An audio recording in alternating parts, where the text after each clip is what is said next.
Hello students, how are you? Hope you all are very fine. Children, we are studying the chapter 2 of your history book, From Trade to Territory.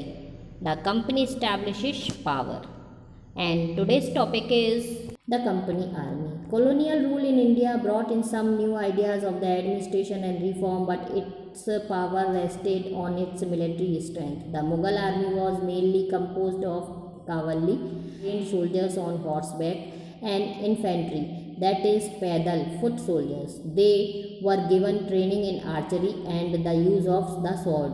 The cavalry dominated the army, and the Mughal state did not feel the need to have a large professionally trained infantry. The rural areas had a large number of armed peasants, and the local jamidars often supplied the Mughals with pedal soldiers.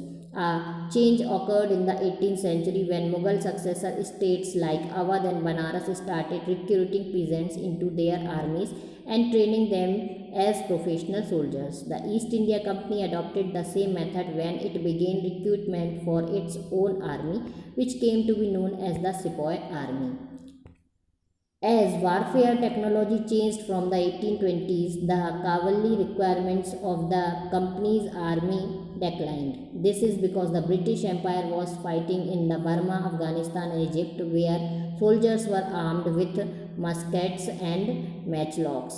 The soldiers of the company's army had to keep pace with changing military requirements, and its infantry regiments now became more important. In the early 19th century, the British began to develop a uniform military culture, increasingly subjected to European styling training, drill and discipline that regulated their life for more than before. Often this created problems since caste and community feelings were ignored in building a force of professional soldiers. Could individuals too easily give up their caste and allegiance feeling? Could they see themselves only as soldiers and not as members of communities? So, what did the sepoys feel? How did they react to the changes in their lives and their identity, that is, their sense of who they were? The revolt of 1857 gives us a glimpse into the world of the sepoys. You will read about this revolt in chapter 5. जो army थी वह किस तरह का उन्होंने किया, तो जो मुग़ल शासन था उस समय में जो मिलिट्री होती थी वह जो घुड़सवार होते थे और पैदल सोल्जर्स होते थे उनकी होती थी। वो तीरंदाजी में और तलवार चलाने में माहिर होते थे, और मुग़लों को कभी भी प्रोफेशनल ट्रेनिंग देने की उन्हें आवश्यकता महसूस नहीं हुई। रूरल एरियाज़ में जो थे आर्म्ड पीजेंट्स थे और लोकल जमींदार जो थे वो मुग़लों को ज़्यादातर पैदल सोल्जर्स प्रोवाइड करवाते थे। तो जो 18th सेंचुरी थी तो मुग़ल अवध और बनारस में जब कंपनी ने अपना कब्ज़ा कर लिया तो उन्होंने भी इसी पॉलिसी को अपनाया, और जो उन्होंने आर्मी बनाई उन्होंने भी बोला कि जो लोकल के ज़मींदार वगैरह हैं हमको सिपाही हमको प्रोवाइड कराएंगे, और उन्हें फिर उन्होंने अपनी एक जो लोकल सोल्जर्स के द्वारा एक आर्मी बना ली, उसे सिपोय आर्मी नाम दिया गया।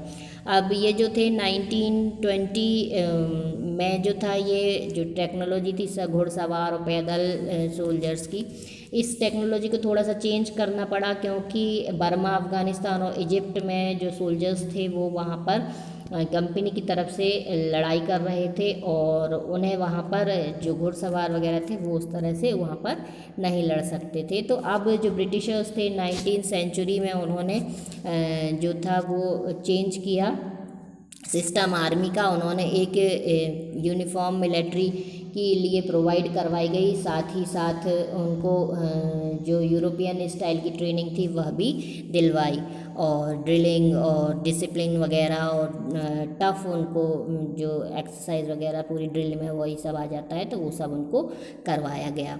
और इसके साथ साथ उनको यह भी कहा गया कि वो अपनी कास्ट और कम्युनिटी की फीलिंग है उनको उन्हें दूर रखना होगा और सिर्फ एक सिपाही की तरह सोचना होगा। तो यह पॉसिबल नहीं था, और धीरे धीरे उनके साथ जो था उनकी जब धार्मिक भावनाओं पर प्रतिघात होने लगा।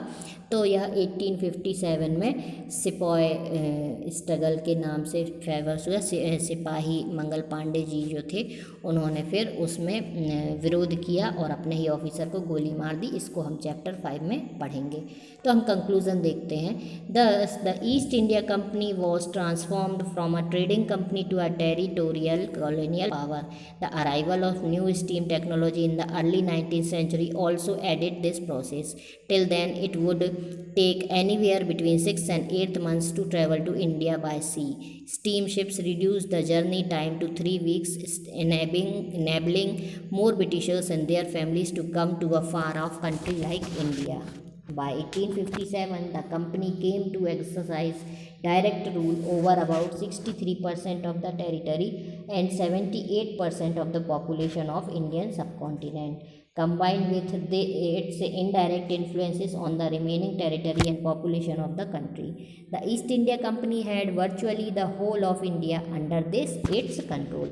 अब कंक्लूज़न ये है कि जो ईस्ट इंडिया कंपनी थी वो उसने धीरे धीरे ट्रेडिंग के लिए वो भारत आए, लेकिन धीरे धीरे उन्होंने अपना जो पावर थी वो उन्होंने हमारे भारत देश में फैला ली थी।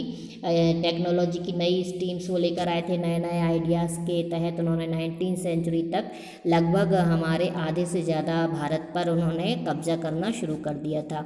1857 के बाद जो कंपनी थी उसका डायरेक्ट रूल हमारे भारत पर हो गया था और लगभग वो 63% जो हमारे डिस्ट्रिक्ट्स थे उन पर राज कर रहे थे और 63% राज्यों पर कब्जा कर लिया था उन्होंने, उन पर राज कर रहे थे और साथ ही साथ 78% पॉपुलेशन पर भी वो राज कर रहे थे और बचे हुए जो लोग थे वो उन पर भी वो धीरे धीरे इनडायरेक्टली कब्जा वो कर ही चुके थे लगभग। और इस तरह से पूरे भारत में धीरे धीरे कंपनी का शासन स्थापित हो गया।